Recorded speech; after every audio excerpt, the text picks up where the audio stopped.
Do you need 88 keys on your keyboard to be able to learn and play the piano? Let's talk about that.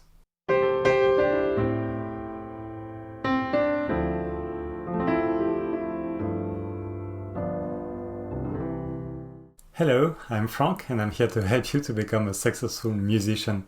In this video, I want to answer this question that you may have is how much keys in fact you need on your keyboard. Do you really need this full piano keyboard of 88 keys, or can you do with less keys? So of course it depends, but this answer won't help you so much. I think you won't like it. So in short, you don't need 88 keys to be able to learn and play the piano.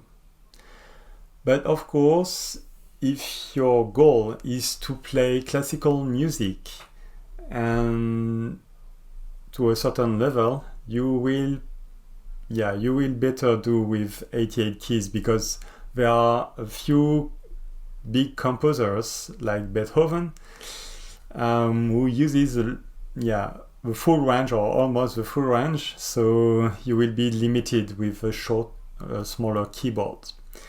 So apart from that, you have to know that even if you want to play classical music, before Beethoven, in the Baroque period, people were using shorter keyboards, like 5 octaves, something like that. So which is quite similar to the 61 key keyboard that you may find on the market, especially for beginners. So you will have access to a lot of classical pieces if you use a smaller keyboard, but also you will have possibility to play all the pop songs or blues, rock, and many pieces of music. So you can do a full career with 61 keys.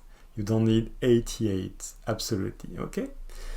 So that's the main message. If you struggle a bit to choose your piano or your keyboard, I've written 2 guides on guidetomusic.com, and I will put link in the description. But if you have found a model and you are not sure, you have questions about it, just write a comment below and give me the model, and I will have a look and give you my opinion about that. So don't hesitate to that, and let's start the discussion. I will be happy to help you, and I hope this video makes things a bit more clear in your head about the size of the keyboard that you need, and I will meet you in the next one.